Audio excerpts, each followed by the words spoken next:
Peace, family. It's Bakari Lumumba back once again to progenitor LumumbaSpeaks.com, a Black empowerment initiative in which we believe we could gain a competitive advantage by always betting on Black. Black once again with another video. Make sure you hit the subscribe and like button before we get started.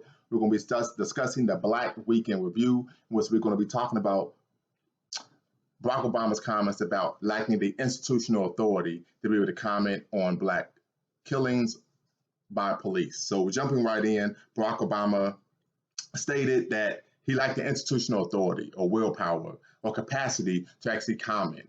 And I think this is a great example of why when people say representation matters, I have to vehemently disagree. Representation that does not matter, tangibles matter, right? We know Malcolm X taught us a long time ago that that's tokenism, right? They put someone in place that looks like you, but no actual tangible benefits come as a result of that Black appointment.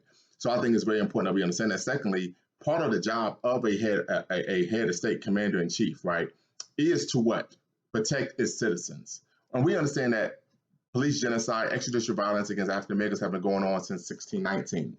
However, we know that there was an uptick after Obama was elected, right? We understand that there was a rise in white nationalism, white vigilantism, and of course, police genocide, extrajudicial violence.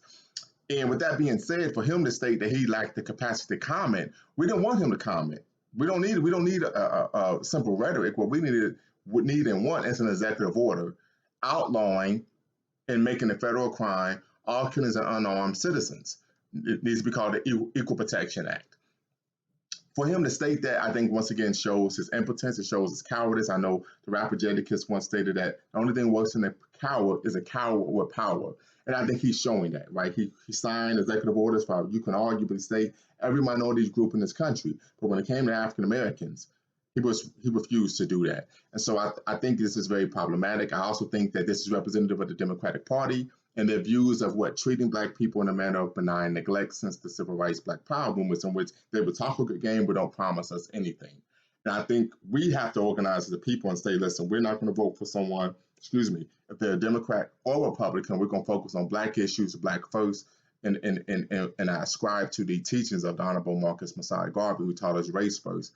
Because we're at this point, what we're finding is they're simply picking people who have been pre-selected, right, before they are elected, and they carry out the agenda of the various parties, but there's no agenda for Black people.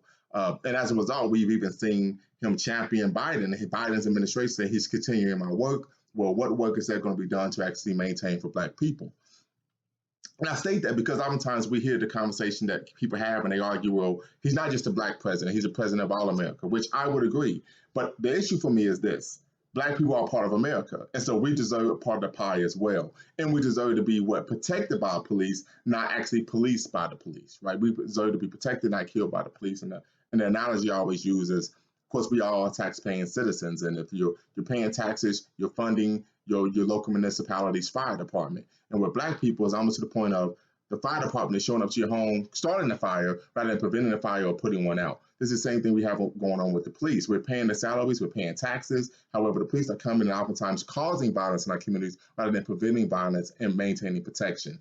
So this is the issue here. I've also even got a lot of pushback on social media where people are saying, well, why are you so hard on Obama? Well, where was that smoke for Trump? Where was that smoke for Bush, Hillary, etc.? And I tell people all the time, listen, I keep the same energy for everyone. I believe that part of being in a democratic society and having a democratic process that you're able to be critical of elected officials. This is one of the liberties that we do have in America that aren't afforded citizens in other countries. I know because I've been to other countries. In other countries, you talk negative about the head of state, they may not find you again, right? This is literally a situation. We know this was even in the news maybe a year or two ago, but what took place in Saudi Arabia when there was a journalist who criticized the crown prince. And of course, he was killed in the Saudi consulate in Turkey. So just stating to say that, but the biggest issue overall is the fact that for him to say he lacks the institutional power when he could have signed an executive order, right?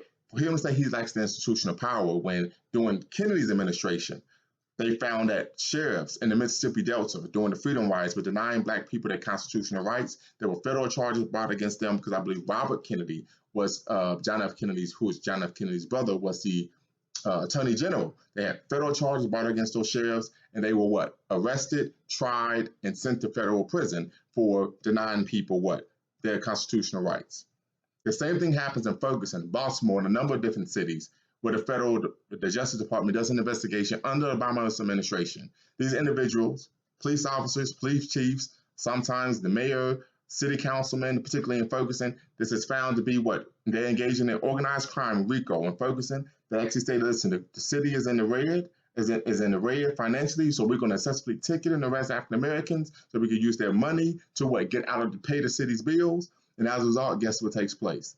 They sign a consent decree. They don't even have to worry about being arrested, charged, or anything like that. So we're just looking for justice. We're not looking for a black republic, right? We're simply looking for justice and equal protection under the law, and we're not getting that. So we have to advocate and maintain, I believe, emphatically, that we receive justice and, of course, equal protection under the law. So please hit the subscribe and like button. Let me know what you think about Barack Obama saying that he lacked the institutional power to actually address the extrajudicial killings of African Americans. Of course, as I've stated, I believe that is absolute monarchy.